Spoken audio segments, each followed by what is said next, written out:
Om Namo Bhagavate Vasudevaya. Om Namo Bhagavate Vasudevaya. Om Namo Bhagavate Vasudevaya. Om Namo Bhagavate Vasudevaya. Om Namo Bhagavate Vasudevaya. Om Namo Bhagavate Vasudevaya. Among the many books of Srila Prabhupada is one booklet called The Transcendental Teachings of Khalad Maharaj. Have any of you read that? Any? Hands up, please. Not so much. It's not such a well-known book. It's a small, booklet. It's prepared from some of Srila Prabhupada's speaking on this topic.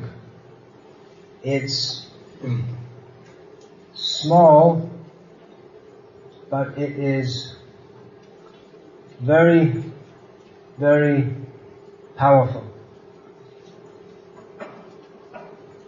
It's among the heavier of Srila Prabhupada's books.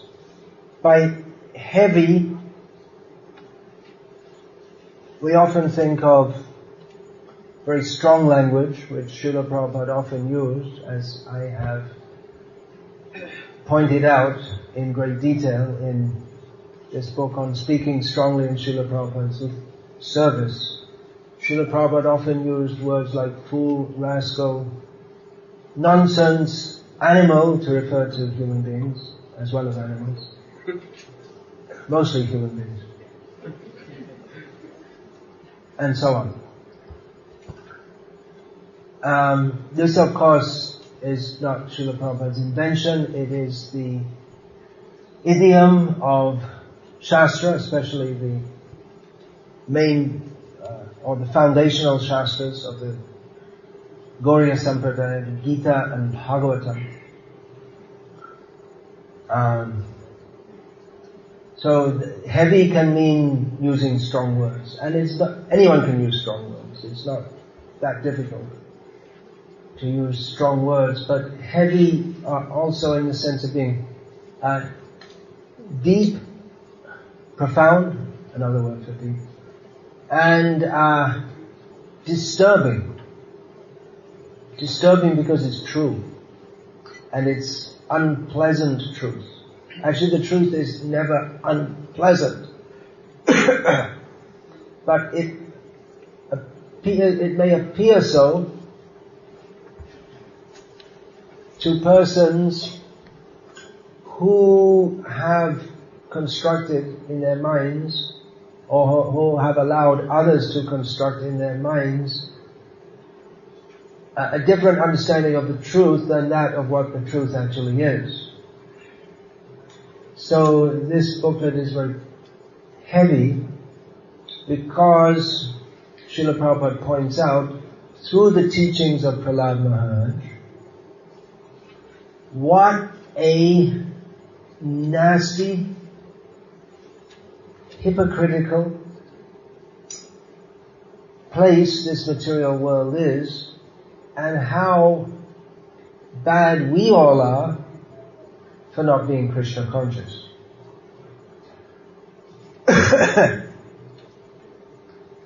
With the advent of the internet, there have come up several sites which profess to propound the truth. And indeed, they may well do so.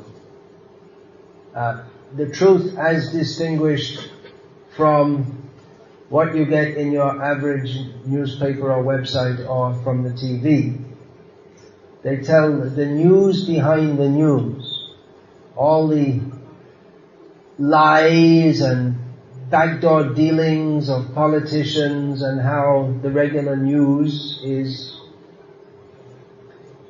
maybe there's some truth in it, but a lot of it is what certain people want you to believe. So they attempt to reveal the underlying truth.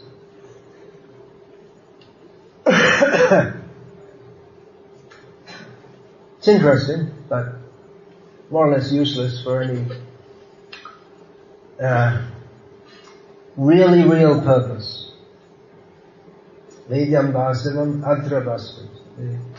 The real knowledge is this thing. And Bhagavatam opens up by declaring that the real knowledge is here. Real truth is here. Reality distinguished from illusion for the benefit of all.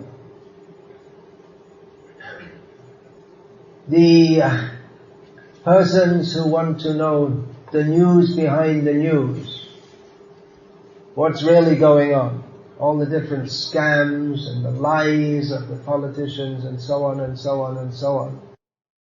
They are attempting to do a noble job of giving the real truth so that all the people of the world can live in a imagined world, just like John Lennon. He's not very big over here, but in the West if you say John Lennon. I tried it out recently in London.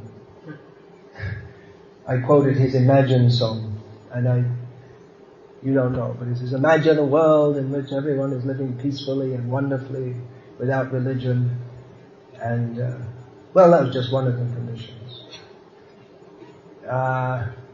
So the idea is that we'll all live together very peacefully. We'll expose all the politicians and the Monsantos and his brothers, and then everything will be nice.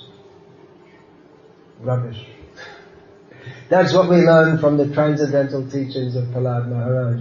That's what we learn from Srila Prabhupada, and that is one of the key points that separates Srila Prabhupada from so many other speakers on the Bhagavatam. Srila Prabhupada didn't just give Leela. He gave the teachings that we need to know as a prerequisite to understanding or having any real appreciation of Krishna's pastimes.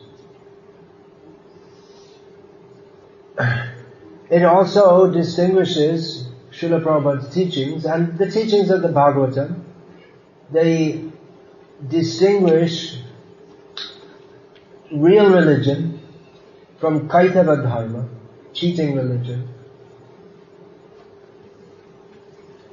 In the Western world, especially the English-speaking Western world at the present time, there's a lot of discussion between people who call themselves new atheists, although nothing particularly new about it.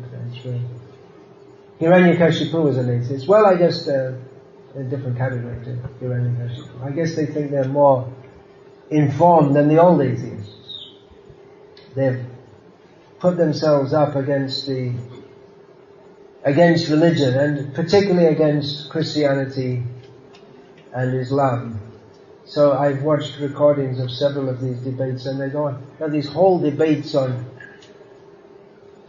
whether will atheism make the world a better place, or will Christianity make the world a better place, which is totally irrelevant to the question of whether or not God exists, which is supposed to be what they're talking about.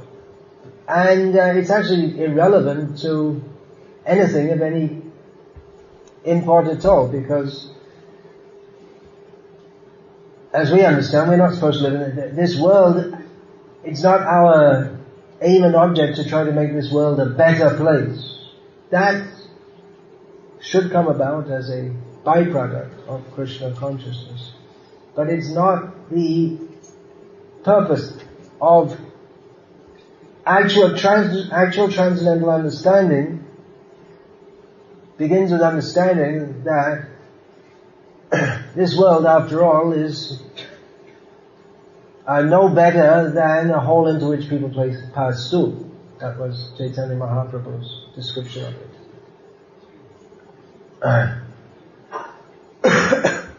Bhishka Gorta, stool hole. So, to try to make it better, bring the vim, make it a better place. Is atheistic vim better than Christian vim or any other vim? Well,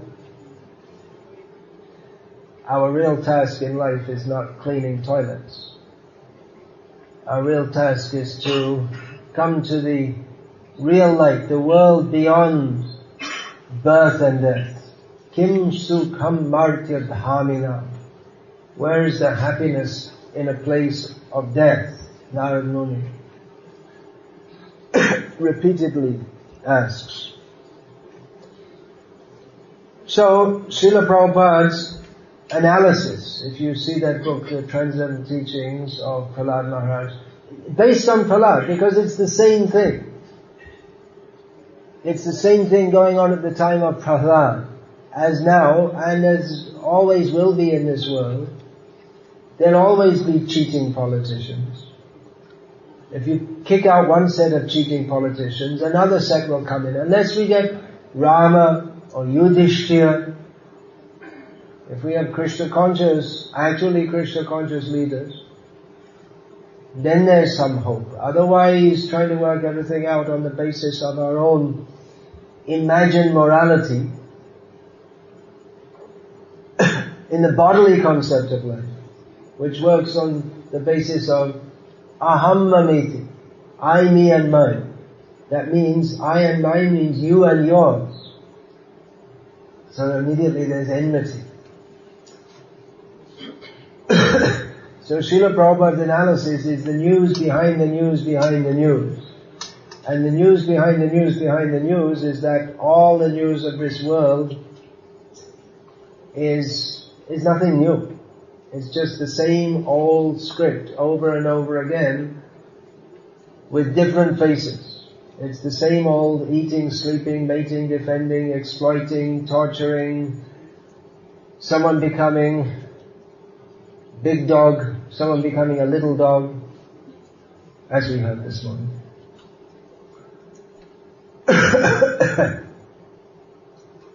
It's the same old thing. So, Prahlada Maharaj, Srila Prabhupada, he quoted several of Prahlada Maharaj's verses. The verses of Prahlada Maharaj are recorded in Bhagavatam. He quoted several of them quite often, and several of them are really keys to his mission. When Srila Prabhupada was translating this section of the Bhagavatam,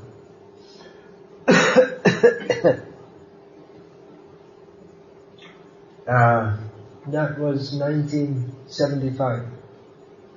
Was it? No, 1976. And I just spoken this one about Prabhupada sets, but I'm going to say one anyway. I was visiting Vrindavan at that time, and word was going around that Srila Prabhupada, he was Harikesh Maharaj at that time,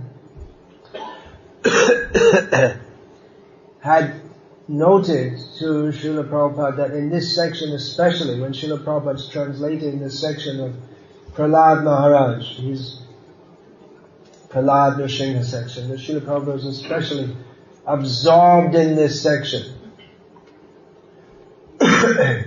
which, because Srila Prabhupada was very much absorbed in the mood of Prahlada Maharaj.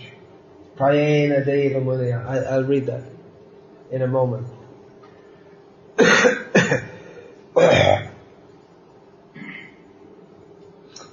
Yeah, so I thought to just read out a few of the verses spoken by Khalad. There are many, many verses, of course. Prahlad's prayers to Nrsimha, they are a whole theological treatise in themselves. And Srila Prabhupada mostly quoted not from that section exactly, but a few other verses. This, which we can read first, Srila Prabhupada, he didn't often quote this, but in his purport to this verse, which is in the 5th canto, those of you who are studying Bhagavatam carefully know that the Prahlada Nrsimha section comes in the 7th canto of Bhagavatam. This is a prayer of Prahlada Maharaj to Nrsimhadev that comes in the 5th canto of Bhagavatam, in the section that the residents of Jambudvip offer prayers.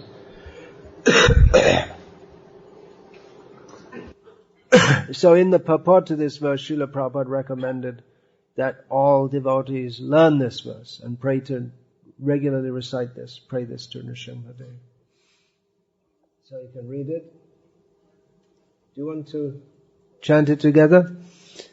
Om Namo Bhagavate Narasimhaya Namastejas Tejase Avir Bhava Vajranakha Vajradangshtra Karma Shayan Randhaya Tamo Grasa Om Swaha Abhayam Atmani Bhuyashta Om Shrom. Yeah, so why it's good for us to repeatedly recite this verse, we can understand from the translation. This morning, after Jayadvaita Maharaj's class, came up a few of the kind of question that falls in the FAQ section, just how can we be free of material desires? We're chanting Hare Krishna. The varieties of this question come up often. So, here's a good answer. Recite this verse. Pray to Nrsimhadev like this. I offer my respectful obeisances unto Lord Nrsimhadev, the source of all power. O my Lord, who possesses nails and teeth, just like thunderbolts, kindly vanquish our demon-like desires for fruitive activity in this material world. Hey, fruitive didn't make it in the Microsoft dictionary yet. It's underlined. That means it's not in the dictionary. It's in the OAD. Tell them. They're not reading Prabhupada's books enough. Please appear in our hearts, and demon-like. They're not reading Prabhupada's books, these rascals. You tell them to read Prabhupada's books. Include all these words, important words. Please appear in our hearts and drive away our ignorance, so that by your mercy, they're all rascals. They've underlined your. They don't like it. They don't like he should be a capital Y. Is that the reason it's underlined? Is it capital Y? You don't know. By your mercy, we may become fearless in the struggle for existence in this material world.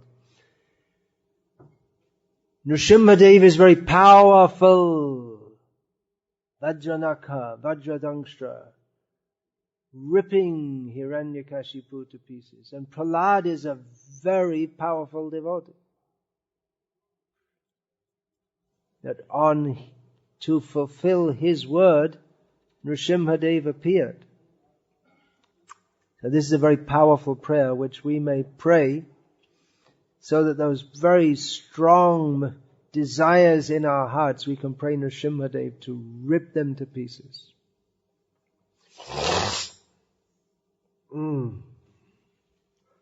So I'm just going to go through these verses quickly because they're all very, very important.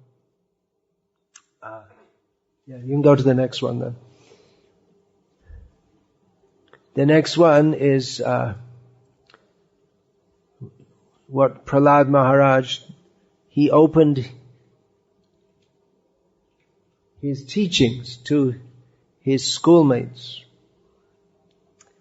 And Srila Prabhupada would often quote this. There used to be a BBT newsletter would come around to the temples. One thing, just to put what I'm going to say into context. When Srila Prabhupada was personally present, he was translating books, which means we didn't have all the books and we didn't know many of the things that we knew now. So, Srila Prabhupada, he often spoke about Gurukul And one of his disciples asked him, is Gurukul mentioned in Bhagavatam? And this conversation was recorded in the BBT newsletter, because at this time the 7th canto hadn't been published.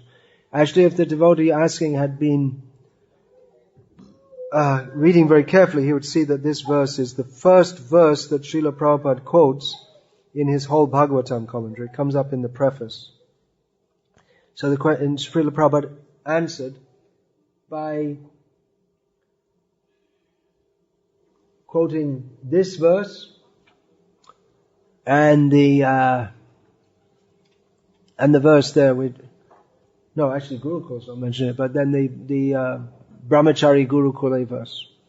So this verse then, you'd like to chant Shri Prahlada Vacha Kaumara Acharet Pragyo Dharman Bhagavatanya Durlabham Manusham Janma Tadapya Dhruvam Arthadam. Every word is Arthadam, gives much meaning.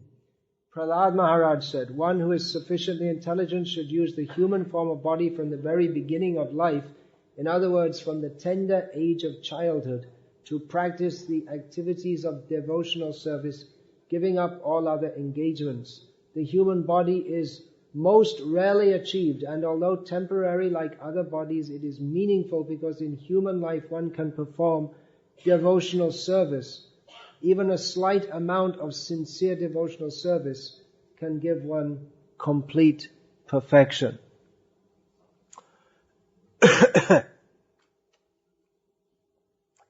So this underscores the importance of Dharma and Bhagavatam, Bhagavad Dharma, Krishna consciousness. It should be practiced from the beginning of life. This shows the importance of Gurukul, that children can be trained in Krishna consciousness from the very beginning of life. What happens if they go to the Shanda Amarka school, which means every other school except Gurukul? Shanda and Amarka were the demoniac brahmanas, supposed to be brahmanas, who were teaching Prahlad. So most schools, actually all schools, even nowadays what's called Gurukul, many religious institutions, they have, in India, they have schools which they call Gurukul, but basically it's just the same syllabus as any other syllabus. And it's the same aim. The main aim is to train the children to be an economic unit, a worker come consumer in the consumer society.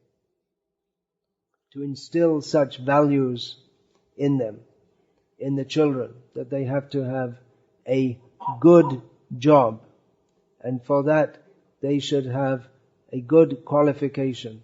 And for that, they should study hard at the school. So this kind of training, Srila Prabhupada referred to this as a slaughterhouse, schools as slaughterhouses, because they butcher the children's possible inclination toward Krishna consciousness. So from the very beginning of life, one should imbibe this, Kaumara, from the earliest stage of life. Kaumara Acharam Pragya, one who is actually knowledgeable, one who is actually intelligent. Knowing that human life is temporary, very valuable, it should be properly utilized from the very beginning. So this was a verse that Srila Prabhupada would often quote. What's the next one on the list? Sukam Aindri. Can you convert that into suitable font?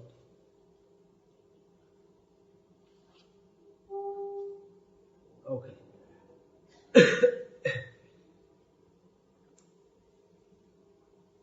sukham aindriyakam daitya deha yogena dehinam sarvatra labhyate daivad yatha dukham yatnataha. Prahlad Maharaj continued, my dear friends born of demoniac families,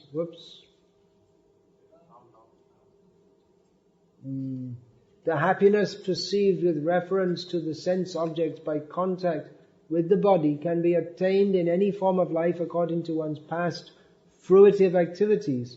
Such happiness is automatically obtained without endeavor, just as we obtain distress. So, you got it coming to you, either good or bad. This, of course, could be the subject of much discussion, the common discussion of destiny versus free will. But it's not really destiny versus free will, it's destiny and free will. Both factors are at work. We have, due to our past activities, we have certain situations lined up for us in this life. But how we respond to that will shape our future. If it was all absolutely predestined, then what would be the meaning of fruitive results? We'd just be some characters in a cartoon, that's all. But the point Prahlad is making here is that anyway, this whole school, we're being trained so that we can get ahead in life. But we have a certain amount of happiness and a certain amount of distress lined up for us. So, there's no need to endeavor for that, he says. But the point is that we should endeavor to be Krishna conscious. Then the next one. These, remember I'm chose out of the many, many verses spoken by Prahlad Maharaj, I'm showing the ones which Srila Prabhupada particularly quoted most often. Along the similar theme, this is actually from the prayers. There's one from the prayers. Balasya neha sharanam pitarao nrsimha nartasya chagadamudandati majjato no hu tattasya tat pratividhir ya ihanja sheshtas tavad vibho tanubritang tvad upekshitanam. My dear Lord Nrsimhadev, O Supreme, because of a bodily conception of life, embodied souls neglected and not cared for by you cannot do anything for their betterment. So it's similar to the verse we just read. But with the particular context that whatever remedies they accept, although perhaps temporarily beneficial, are certainly impermanent. For example, a father and mother cannot protect their child, although it's their duty to attempt to do so. But if fate is against them, if the child has to die, then the parents cannot save the child. Balasya neha sharanam pitaro nrsimha kantil. Thank you.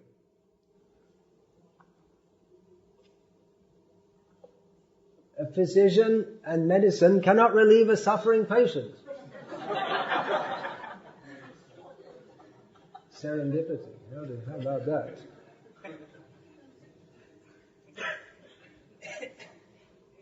Well, it may be temporarily beneficial. That's what it aims at. It was only homeopathic. No, it's Ayurvedic. Kantil. I believe it's made in Vadodara. Is it? There you go. We love Gujarat.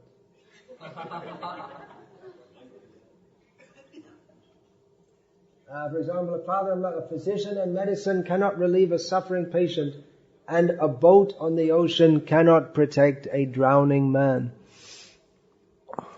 These are all extremely profound observations. We're so used to being in the atmosphere of Krishna consciousness. We're used to such statements. For us, it's the point of daily discussion. But this, any one of these verses, is just so much more profound than you'll get if you go through the whole of your school, and even if you study all these great authors with all their great thoughts.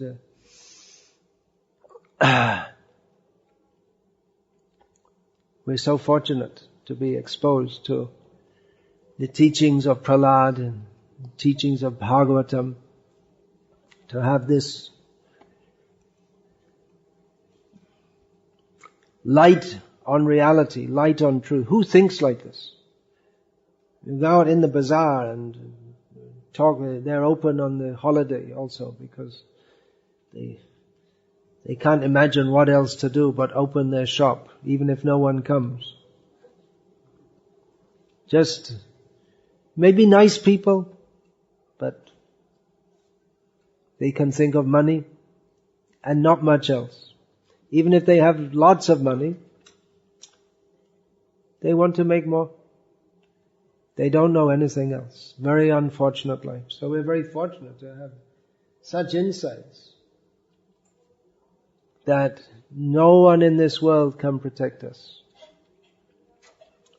Krishna can protect us. Krishna does protect his devotee. Otherwise, we're all out at sea. We may be on a boat, but the boat, if we're destined to die, the boat cannot protect us. There's that your well-known story of the Titanic. Although apparently, I just recently read that it's a myth that the Titanic was said to be invincible. Maybe anyway, who knows? But the idea, the invincible boat, the unbeatable army, there's no such thing. Krishna is the only one who we can fully rely on. And in this world, everything is flimsy. Life, what we consider to be life, that itself, flimsy. This body, one good blow, it can be finished. Those who know martial arts, they know where to hit. It can finish. You're driving in a car and feeling it's just some tin can, and then an accident and it just crumples up. Srivala Prabhu, you know. How many years? 15 years ago was that? 20 years ago. Just you're driving and the vehicle crumpled up. Everything in this world is very flimsy. Oh, I have the verses here. Alright, now the next 3 verses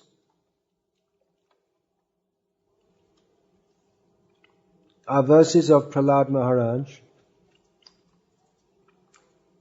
which Srila Prabhupada, he very much absorbed or radiated this mood himself. And this one, the one we're going to read now, was one no,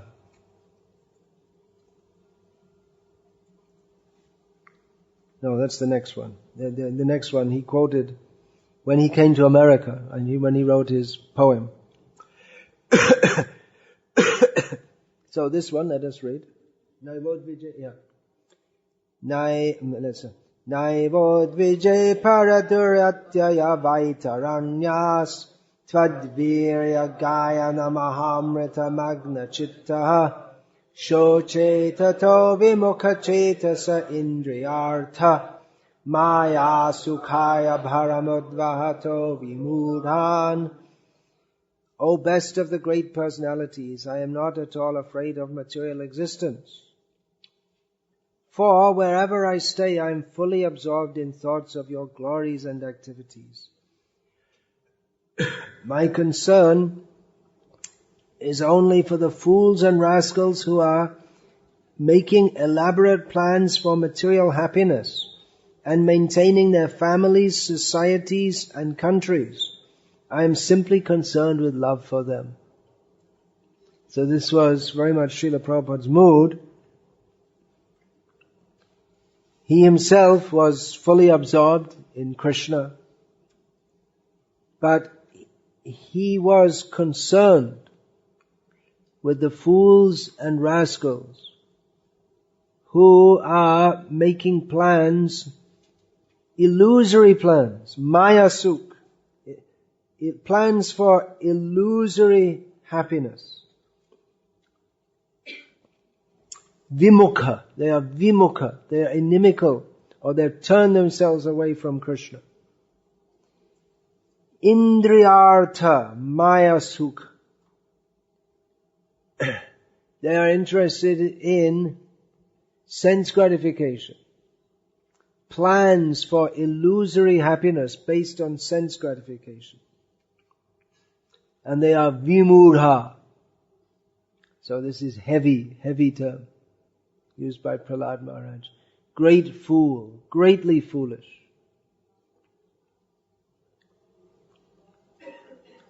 So we can see how this is very much the mood of Srila Prabhupada, and the mood that he wanted to instill into his disciples, that they should also take up this preaching of Krishna consciousness, to help others become free from their plans, from their illusion of thinking that they can be happy on the platform of sense gratification.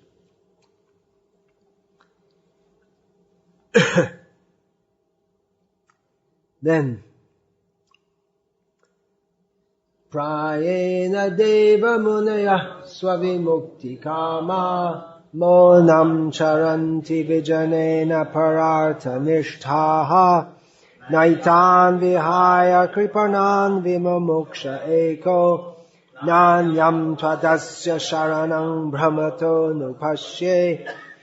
My dear Lord Nrsimhadev, I see that there are many saintly persons indeed, but they are interested only in their own deliverance, not caring for the big cities and towns.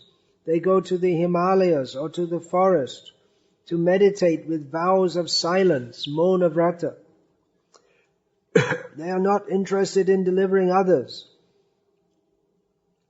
As for me, however, I do not wish to be liberated alone, leaving aside all these poor fools and rascals.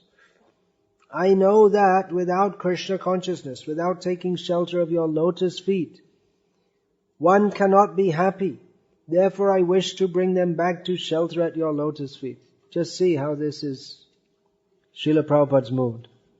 And going back and back through so many yuga cycles to Prahlada Maharaj, the same mood. Practically seeing as a fault, saintliness seen as a fault. Someone has become very saintly and they've left the world and they've left all this illusion and they are condemned. Bhaktisiddhanta Saraswati Thakur, he also condemned that. Nirjan bhajan, going away just for your own deliverance. The Babajis, yeah. He practically condemned that you have to be out in the world, fighting for Krishna. Out in the world preaching means we have to fight. Actual preaching means to fight with all the owls, as Srila Prabhupada said. The owls, they will deny that there is any sun. They will close their eyes and say, there is no sun, I do not see it. So you have to fight with all these owls. Of course, one should be intelligent enough to know what should be taken literally and what should not be taken literally. We're not going to go out and have searching literally for owls and then fight with them. But the people who are like owls, we should bring them to Krishna consciousness. Drag them, even if they don't want, but we have to bring them in. Then, another verse of Prahlada Maharaj, which Srila Prabhupada often quoted. Now what is it? What is this Indriyartha Maya Sukh that the Vimudhas are illusioned by? The illusory happiness based on sense enjoyment, which the very foolish people who are vimukha cetasa, whose consciousness is turned away from Krishna, what is it? Why are they not attracted to Krishna? What is that enjoyment that they're so much concerned with? Prahlada Maharaj describes it. Yan maithunadi grihamedhi sukham hitucham kandu yanena karaya iva dukkha dukkam tripyanti neha kripana bahudukha bhaja kanduti van manasijang vishaheta dhiraha. Again, these are all verses that Srila Prabhupada often quoted. There are several hundred verses which he often quoted. And these, the ones that I've chosen are all from Prahlada's teachings that he regularly quoted. This is really the news behind the news behind the news. What everyone, they want to live peacefully and happily, and what is it that they are aspiring for? Why is it that they cannot see? Griheshu apashyatam atmatatvam griheshu griyamedhinam. What is it that makes them, that they cannot see? Apashyatam atmatatvam. They cannot see the facts about the self and God. Why is that? Because they're tied up. This term is used in the Bhagavatam, grihamedhi, which literally in terms of Sanskrit language doesn't have any great difference to the term grihastha, but in the usage of the Bhagavatam, it means, Vishwanath Thakur describes it, means someone who's tied to family life. So the translation of this verse: sex life is compared to the rubbing of two hands to relieve an itch. Understand that? Rubbing, there's some itching, so you rub it like this. So sex life is compared to that. Grihamedhi, so-called grihastas who have no spiritual knowledge. This is, Srila Prabhupada is adding, as he often does in the translation, he's adding some explanation in the translation itself. The so-called grihastas who have no spiritual knowledge doesn't come in the Sanskrit, but that's derived, we can understand that's derived from that. Apashyatam atma tattvam griheshu grihamedhinam. They do not see the truth of the self. In other words, they have no spiritual knowledge. Grihamedhi, so-called grihastas who have no spiritual knowledge, think that this itching is the greatest platform of happiness, although actually it is a source of distress. Again,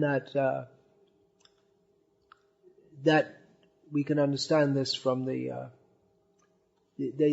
happiness of sex life, which is it's a source of distress, but it's taken to be a source of happiness.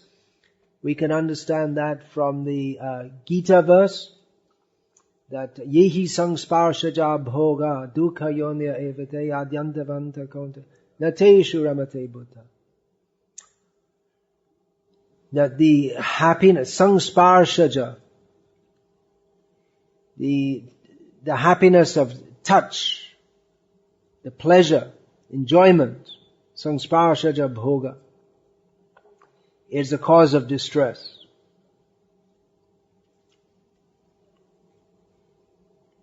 The kripanas, the fools who are just the opposite of brahmanas, which again you'll find in the Gita, Srila Prabhupada quotes these words to Gargi. What is the difference between a brahmana and a kripana? Brahmana is one who utilizes the human form of life for spiritual realization, and a kripana is one who does not utilize his human form of life for spiritual realization. The kripanas, the fools who are just the opposite of brahmanas, are not satisfied by repeated sensuous enjoyment.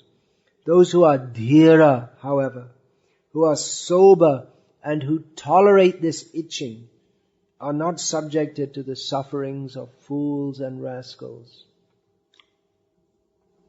So this is heavy. This is more heavy than the revelations in the news and the websites that reveal how some secret deal is going on between one country and another, how the politicians are cheating us. We're all being cheated. Everyone in the world is being cheated. How we're all cheating ourselves. Who's cheating us the most?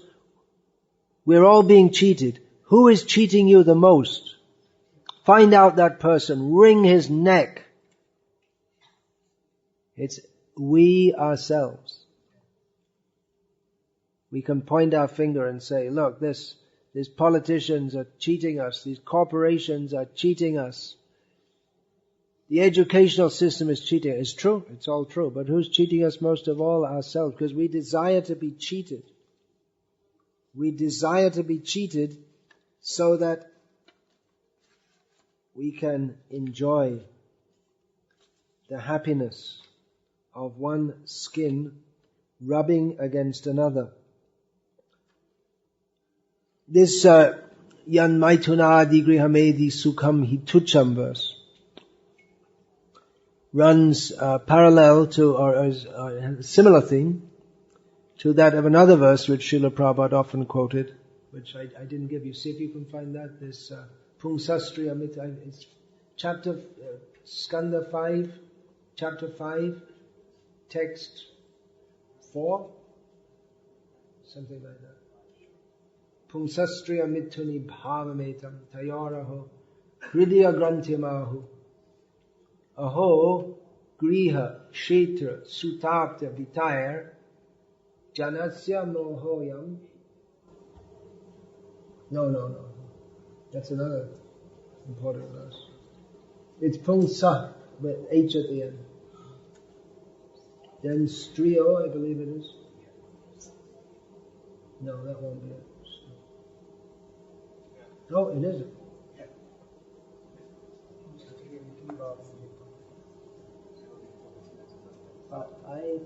It's only once it comes up, so I think that's... Anyway, we'll look it up afterwards. Yeah, this is another of those... this is the kind of verse, if you go to Vrindavan and Mathura, you'll see everywhere huge posters for Bhagavat Saptahas and this Vyas and that Vyas giving Bhagavat Saptah. I've not been to any of them, but I doubt very much if they're lecturing on this verse.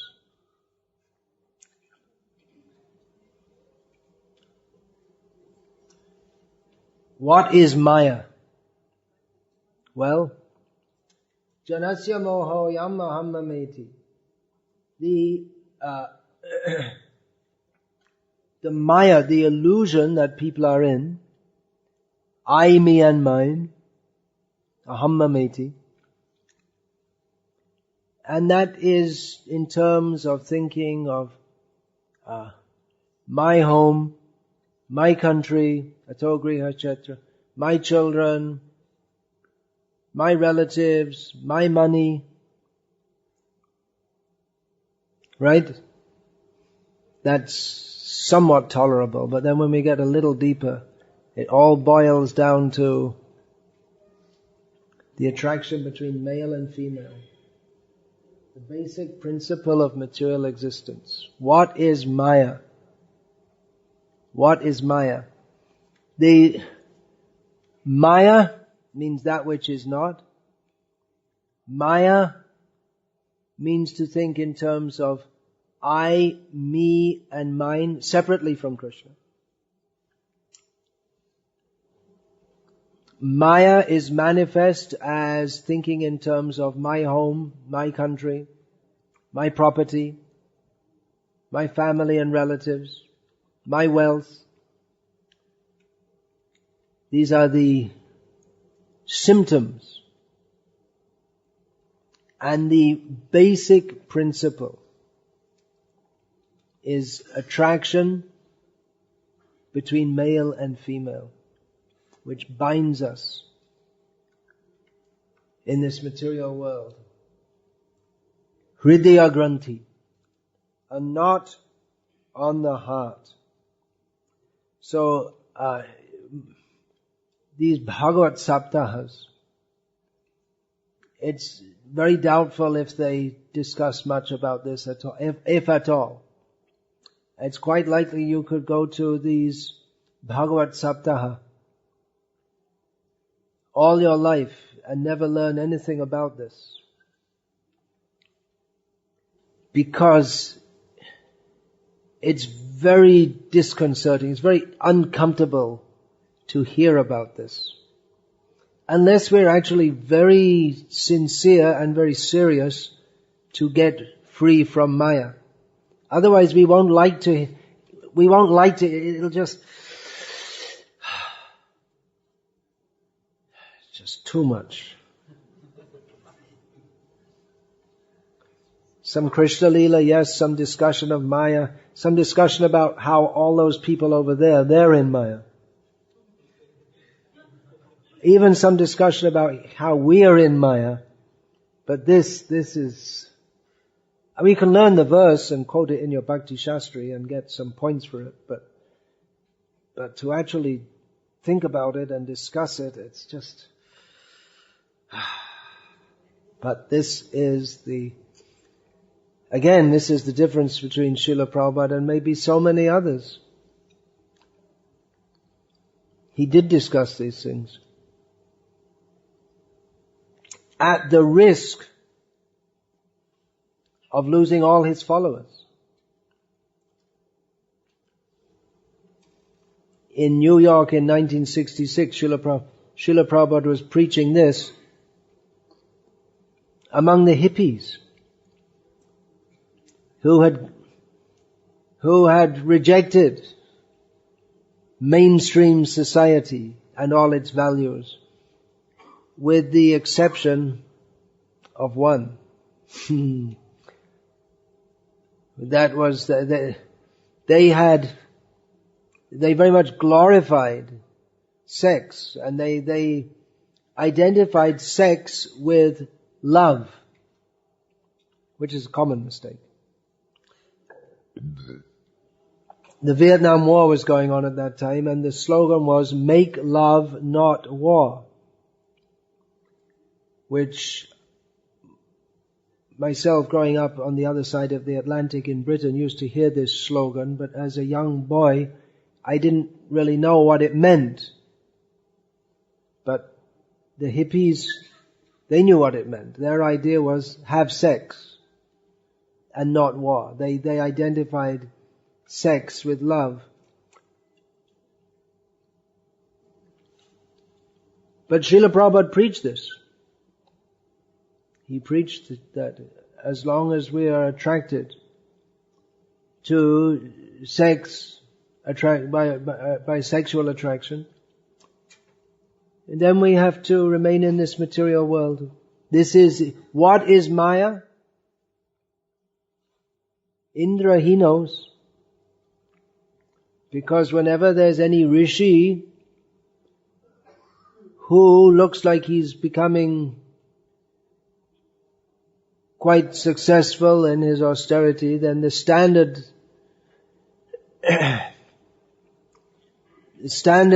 response of Indra is to send some beautiful woman.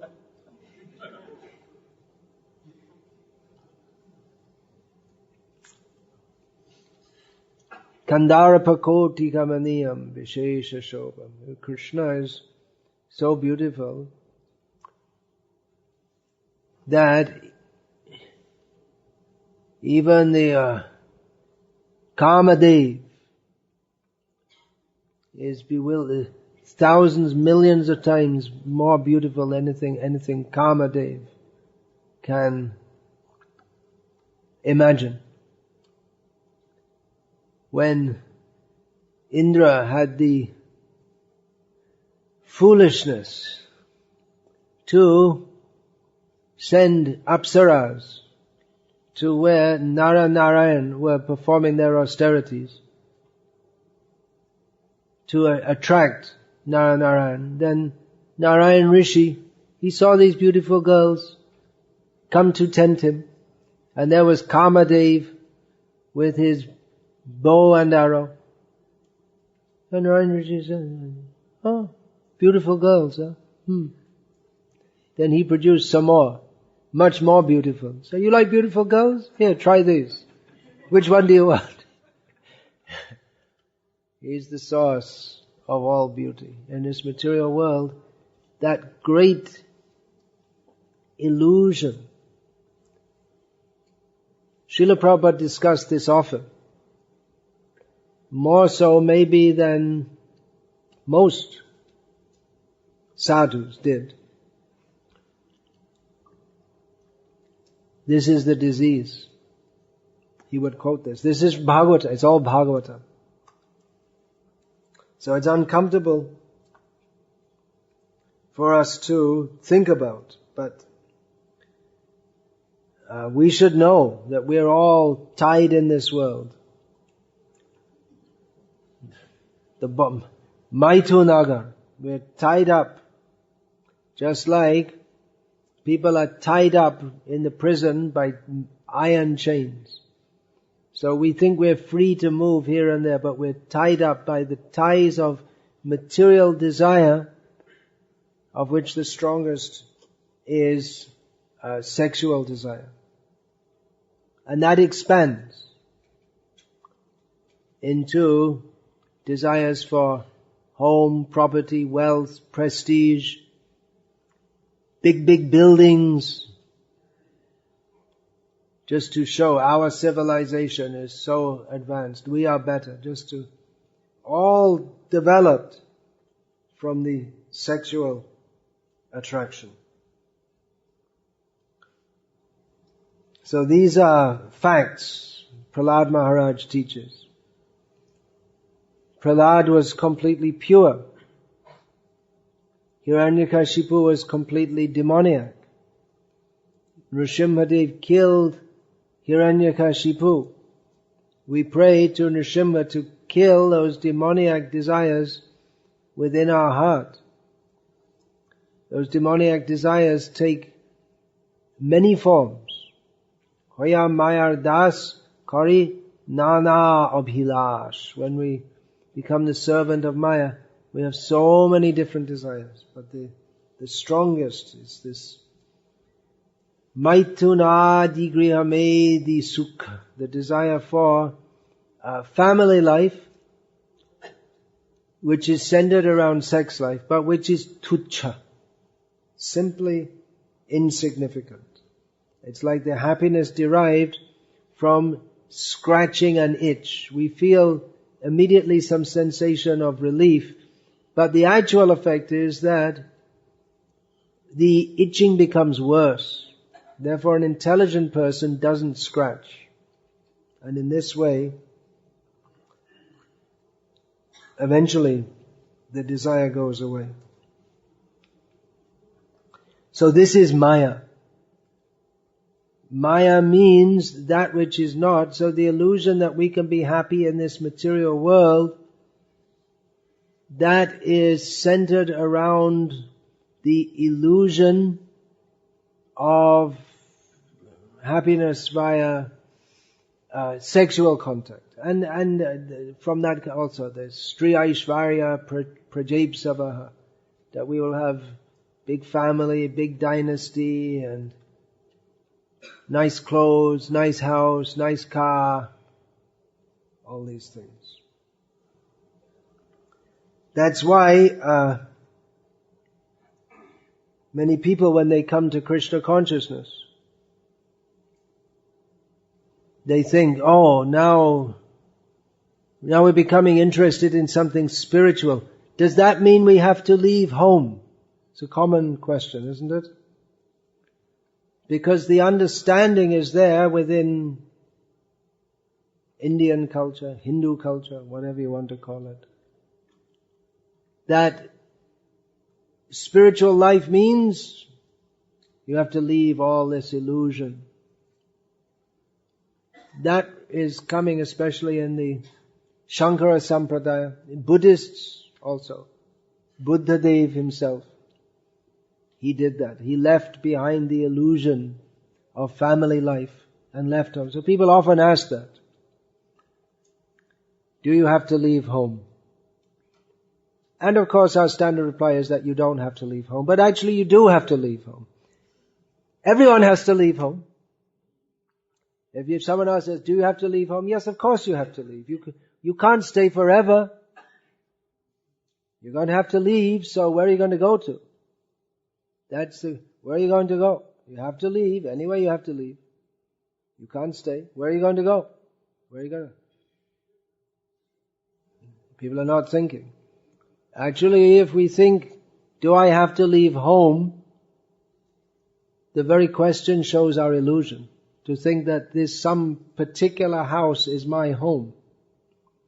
That in itself is the illusion, which is why people leave. Or people think they have to leave. Because they think, well, that's some illusion. To think that it's my home. So I'll just wander here and there, or go to some ashram, or go to some monam charanti vijane, go wander here and there with a vow of silence, away from all the people.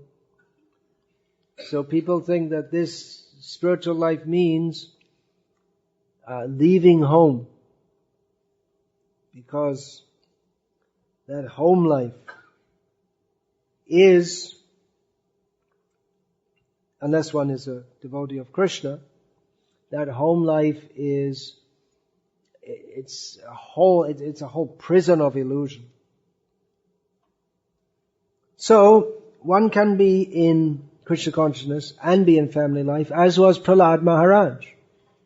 He himself, having spoken all these very heavy things about family life, he later also married. And his son was a great demon. Virochana. A principal demon, but a demon nevertheless. And his grandson was Bali Maharaj, who was a great devotee, who also acted as a demon but by the grace of Prahlada was a great devotee. So one can be in Krishna consciousness in family life. But at the same time, one shouldn't think that, well, I'm a devotee, so these shlokas don't apply to me. We should know that this is how Maya works. And sannyasi should also know.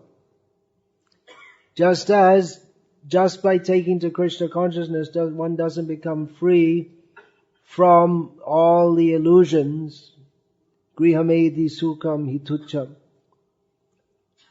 So also by taking sannyas, one doesn't become free from illusion, as we have unfortunately seen time and time again. Maybe due to not sufficiently discussing verses such as these, which again, Srila Prabhupada, he would often discuss such verses. Often.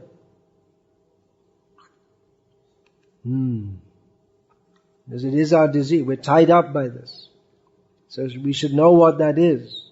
That will sharpen our transcendental intelligence so that we can discriminate between what should be done and what should not be done. What is reality and what is illusion.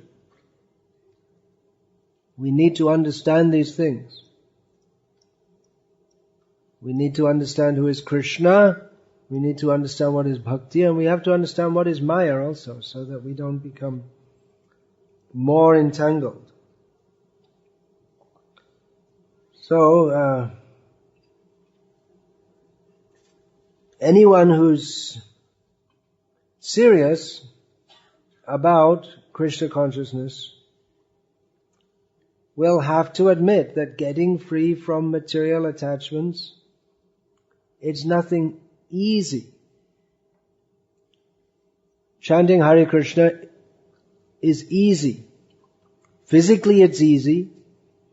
And unless we're very impious, and of course many people in the world are very impious, they're not attracted to chanting Hare Krishna. But it is a very easy process. But those material attachments run very deep, and we should know what they are. It's uncomfortable to have to admit it. We don't like to admit it. But we're all entangled in this world by the ropes of illusion, which particularly that of sexual desire. So, one can be in Krishna consciousness in family life. At the same time, we should know what is pure Krishna consciousness, what is illusion. We want to promote pure devotional service, which means to have no material attachment. And at the same time, we also want to promote strong family life. It wasn't actually something that Srila Prabhupada preached about so much. He preached a lot about the illusion of family life. He preached about renunciation. He also spoke about ideal grihastas. But we saw many times that devotees took Srila Prabhupada's teachings as a way to avoid the responsibility of family life. So, responsible family life in Krishna consciousness is very much wanted. How to keep that balance between being a responsible grihasta, discharging one's duties in Krishna consciousness, and at the same time not simply becoming entangled in family attraction. What is the solution? Well, one thing that Srila Prabhupada again often emphasized or quoted was Panchas Urdhvang Vanang Vrajet. When one comes to the age of 50, it literally means above 50, one should go to the forest. So one should retire. One should not remain in family life on and on and on and on. Srila Prabhupada himself showed the example around the age of 50. He withdrew from family life to dedicate himself fully to preaching Krishna consciousness. So there are a few thoughts. The transcendental teachings of Prahlada Maharaj are very strong, very heavy. reality. Reality bites. It bites us. It's not very pleasing to our sensibilities, but we require to hear all these things. Okay. So, Hare Krishna. What time was I supposed to finish? 5 o'clock, was it? I think I went over time. Do you have more of that Contil? Seems to have reduced the coughing. Temporarily beneficial. Taptasya tat pratividhir yaihan visheshtas.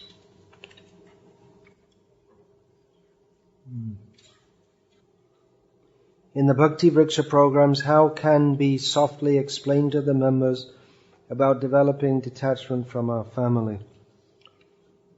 I don't know.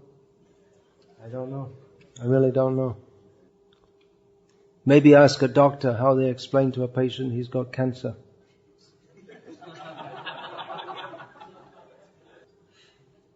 Depends who you explain it to. In the Western world, telling someone they've got a terminal disease, it's considered something. Well, they often don't do so. I don't know what the policy is among Indian doctors, because the whole outlook on life is different. One of my disciples, he served in the Indian Army. He served in Operation Blue Star, which was the destruction of the Golden Temple at Amritsar and killing all those terrorists and this and that. So he killed and saw killed many people. So I asked him, I said, because we hear about soldiers coming from Afghanistan and Iraq, and they have some, even if they don't have anything blown off themselves, they feel traumatized by seeing people killed and maimed and all this kind of thing. So I asked him that you don't see this among Indian. We see so many people have served in the Indian Army and they don't seem to be traumatized in the way that Western soldiers are. He said, yeah, it's a different outlook on life. Because in India, because of the idea of karma, sukham andre kam daitya, you get what's coming to you. Kismat. The Muslims, they have a similar, it's not exactly the same, but it's similar kind of understanding. Whereas in the West, the idea is that you're here to enjoy, you only have one life and that's it, finished. So in the West, it seems to be a very difficult thing to explain to people if they have terminal disease. Whereas in India, you see so many people, they just get old and they die and they don't make such a big drama out of it. Maybe the detachment from family life, that's more painful to them than dying.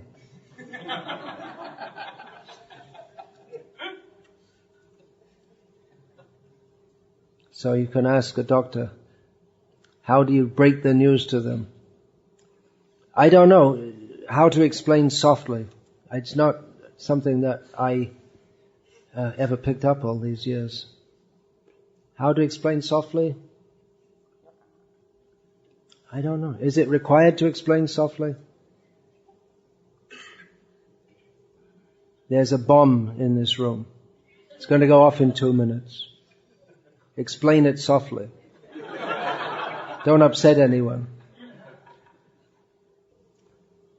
If you, who asked this question, you could please read that on speaking strongly in Srila Prabhupada's service, and then consider if that question should be asked at all.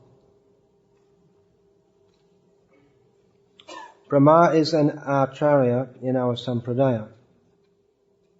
Not an acharya.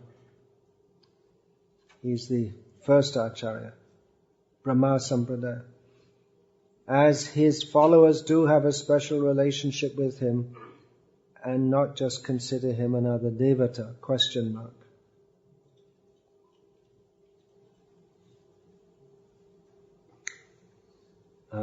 I got lost somewhere there. Brahma also appears as Haridas Thakur in Gaura Leela. Anything to do with the class? How to explain to our parents who are entangled, fixed in sense enjoyment and attachment of family life, even at the age of 70? How to? You just tell them. It's not very difficult to tell them. Just tell them. That's all.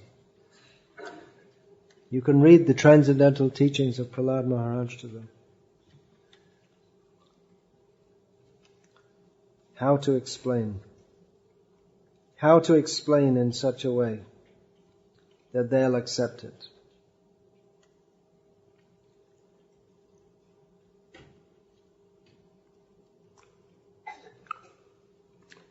Again, I'm sorry, I don't know how to do so in a very palatable way. I never learned that.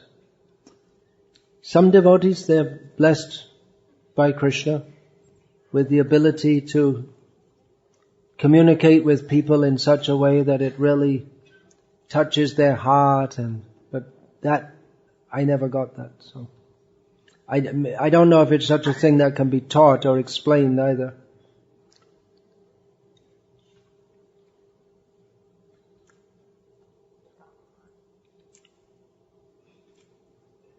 It may be also overemphasized because it's not necessarily true. Again, you have to go to this Strongly Speaking book, which this whole idea that everything you have to do in such a way that everyone feels happy at every moment and there shouldn't be any slight discomfiture in their life even for a second. And it's not what you say but how you say it.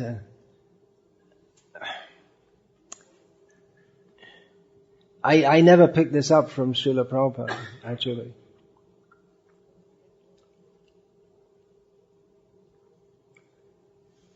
What I picked up from him was a great sense of urgency in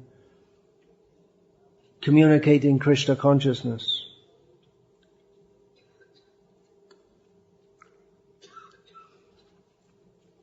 More than just trying to be nice to people. That was his niceness. Unrelated to today's topic. Okay.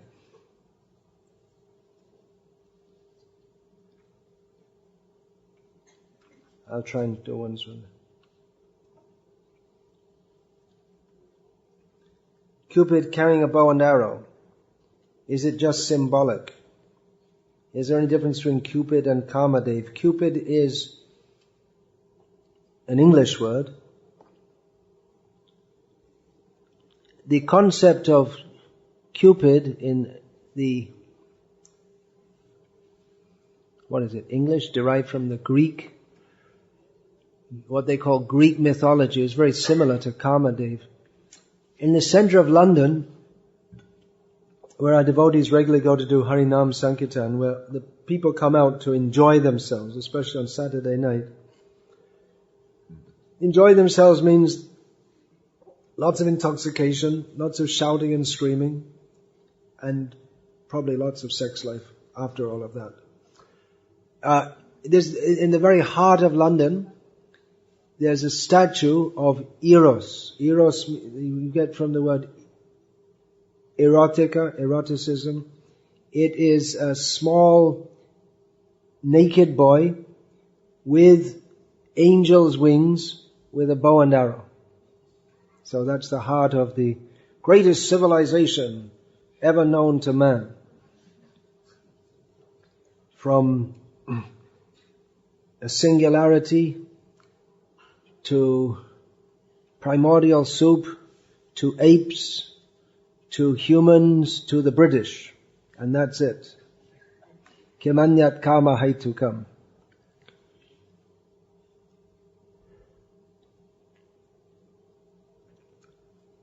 So that Kamadev has his bow and arrows, which he he shoots love arrows. So it's what is called Greek mythology. Particularly this figure seems to be borrowed from the Vedic understanding of Kamadev. So symbolic, not exactly, but subtle. They're not arrows. The arrows of Kamadev are not are not arrows fashioned from wood or metal, but they are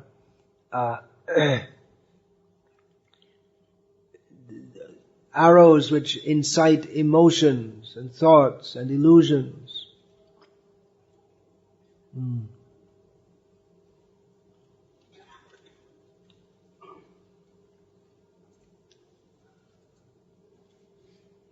Most of our time in this part of the world remains in material and illusory activities, and actually pretty much all of the world.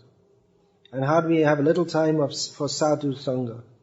So how can we overcome the maya and remain in Krishna consciousness? Well, one way is to spend as much time as we can in Krishna consciousness, and therefore programs like this. When you have a holiday, 2 days, 3 days, 4 days, we can dedicate to hearing and chanting about Krishna. Srila Prabhupada, he very much wanted to develop varnashram communities where devotees could cut out of the money culture, the consumer culture, in which we are all forced to spend most of our life working hard. Srila Prabhupada writes, it's in one of the Elevation to Krishna Consciousness, one of the small books. He writes that modern civilization is based on constant hard work. So Srila Prabhupada, he had this plan to have varnashram communities where people, devotees, could live very simply without this ugra karma, hard work, and living together. That means even when we're at work, we can be Krishna conscious. How many of you can be Krishna conscious at work and can say Hare Krishna to your boss? I think not many. But in the varnashram society, then all devotees living together, then we should all come together morning and evening to chant Hare Krishna every day. And taka apana kaje, perform our own work. We can do that in Krishna consciousness. So this was Srila Prabhupada's overall solution to this problem. It is a problem that people want to be Krishna conscious, but we're locked into the money culture. If we're to be Krishna conscious, we require good association, which most of us spend most of our life in the association of and working for people who are not Krishna conscious. Bifale shevinu kripana durajana. That is uselessly serving useless people. That's the story. And so we need good association, and we require time. Good sadhana or the daily minimum sadhana of several hours, the program that Srila Prabhupada gave us, most devotees don't have time for that. Many devotees, every day of their life, they chant their rounds just squeezing it in, here and there. So, Srila Prabhupada's program, he didn't say that everybody had to do that, but he certainly spoke about it a lot.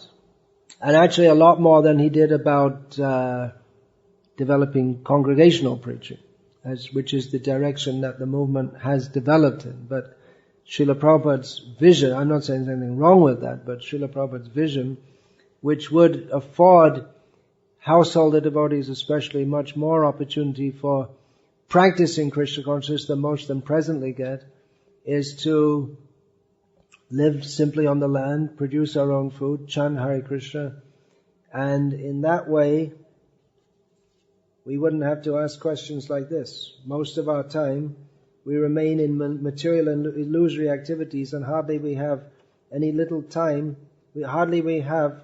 time for sadhu sangha. How can we overcome Maya and remain in Krishna consciousness? At least that question wouldn't have to be asked. So it is a great endeavor to set up such communities. Srila Prabhupada said that 50% of his mission he had to perform, and if we consider that in establishing Varnashram, and if we consider what he did, well, which was unimaginable, the spreading of the holy name all over the world, then we can understand that to establish Varnashram isn't very easy. But by Srila Prabhupada's mercy, it is possible.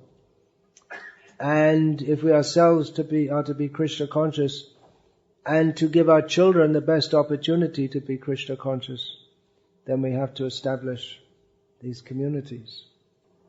When in satsangam with devotees,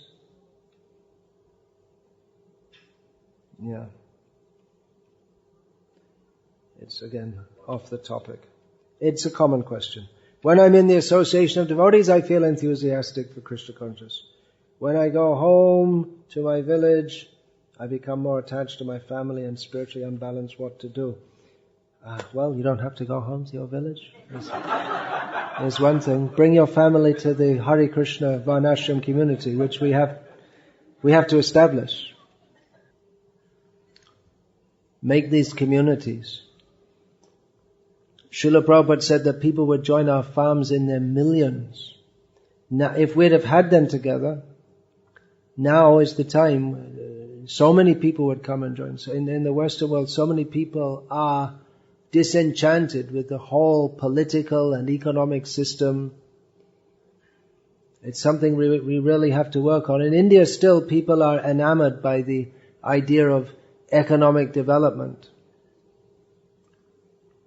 But in the Western world, many people are disillusioned by the whole direction of society.